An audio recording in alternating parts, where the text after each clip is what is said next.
Hello à toi, j'espère que tu as la forme en ce bon matin avec ton café, ton thé, ton chocolat chaud. Je suis très heureuse de te retrouver dans cette nouvelle vidéo.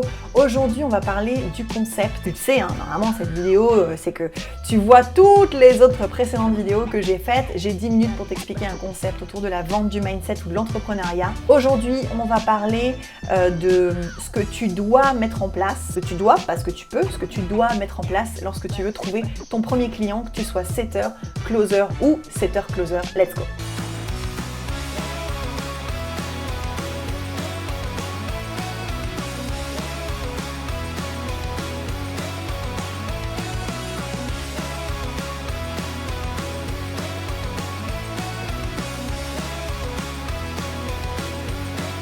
Tu as envie de te trouver un client. C'est tout l'objectif, ceci dit, si tu as envie de te générer du chiffre d'affaires et donc une potentielle rémunération, il va falloir que tu trouves un, voire plusieurs clients. La première chose à faire, c'est travailler tes réseaux sociaux. Alors attention, je te vois venir en mode « Oh là là, qu'est-ce qu'il va falloir que je fasse ?» Aujourd'hui, au moment où je tourne cette vidéo, en vrai, t'as un profil LinkedIn et un profil Facebook bien travaillé, ça suffit largement. Tu n'as pas besoin d'avoir un site internet. Tu n'as pas besoin d'avoir un compte Instagram. Clairement pas. Tu n'as pas besoin de faire des réels. Tu n'as pas besoin de te filmer tous les matins en musique, de danser, de faire la cucaracha ou je ne sais quoi. Non, pas du tout. Tu as besoin d'avoir un profil Facebook et un profil LinkedIn bien travaillé. Bien travaillé, c'est quoi ? Une photo de profil bien travaillée. Ça paraît con, mais bien coiffé, bien maquillé, bien rasé, avec un t-shirt ou une chemise propre, avec le fond, un fond soit joli, comme ce que tu vois derrière, soit le fond le plus neutre possible, genre tu ne mets pas tes petites culottes à étendre derrière, tu vois. Je l'ai déjà vu, c'est pour ça que je le dis. Si possible, la photo qui s'arrête à ta poitrine, pas de pied, pas non plus ultra zoomé, tu vois, et surtout pas d'avatar. Je vois beaucoup de personnes qui, comme elles n'ont pas envie de se montrer sur les réseaux, elles mettent des avatars, des emojis ou des choses comme ça. Non, pas du tout. Il faut qu'on ait une image de ton visage. Déjà, ça c'est la première chose. Deuxième chose, une bannière. Tu peux ne pas avoir de talent de graphiste. C'est ok, on n'est pas tous nés graphistes. Dans ces cas-là, je te conseille d'aller sur des sites internet où tu trouves plusieurs prestataires qui peuvent te faire une bannière professionnelle. Franchement, une bannière, ça va te coûter entre quoi 30 et peut-être 70, 80 € pour les plus travaillés. C'est pas un gros budget et ça fait tout de suite professionnel, ça fait tout de suite cadré, carré, parce que franchement, aller sur le profil de quelqu'un et voir que la bannière, elle a été faite maison, donc elle est pas hyper jolie, elle est pixelisée, etc. Franchement, ça donne pas envie.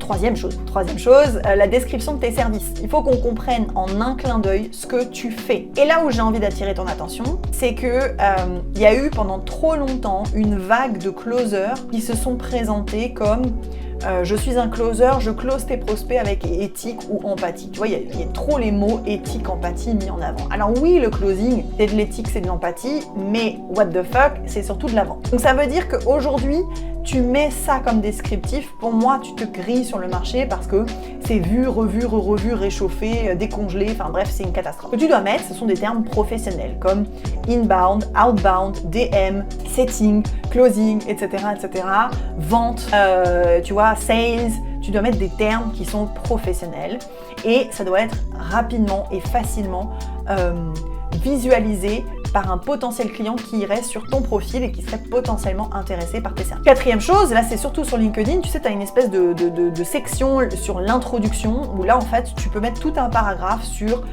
qui tu es, quelles sont tes aspirations, ce que tu as envie de closer, comment rentrer en contact avec toi, etc. etc.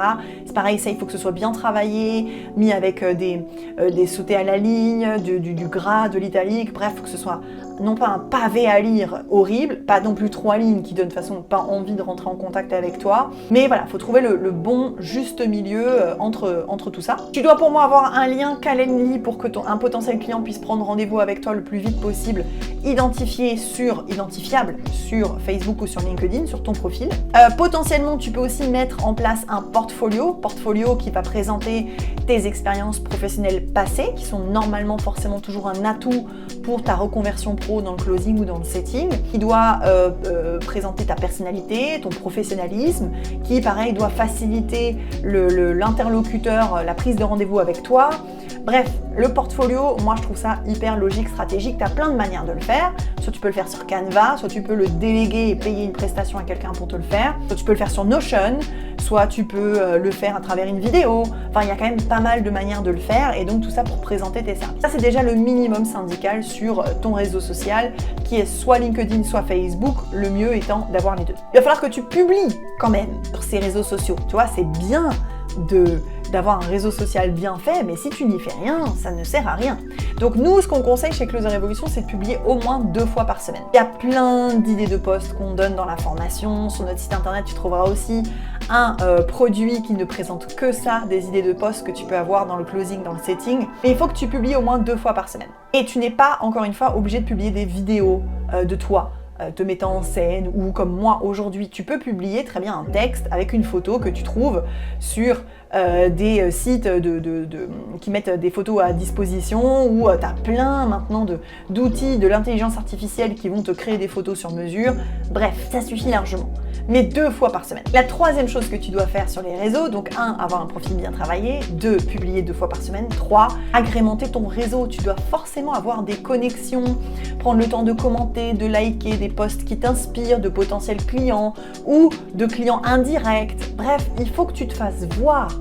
Et pour se faire voir, il faut que tu ailles à minimum 1 à 2 heures par jour sur ce fameux réseau social pour interagir, te faire voir, te faire remarquer positivement si possible évidemment, et tout ça pour que tu puisses te faciliter des opportunités qui viennent à toi.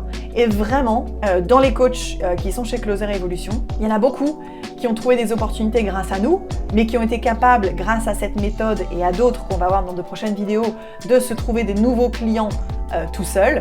Et il y en a certains qui n'ont pas trouvé d'opportunités grâce à nous, qui ont directement trouvé des opportunités tout seuls. Et guess what? Ce sont des personnes qui ont appliqué tous les conseils que je viens de te donner dans cette vidéo.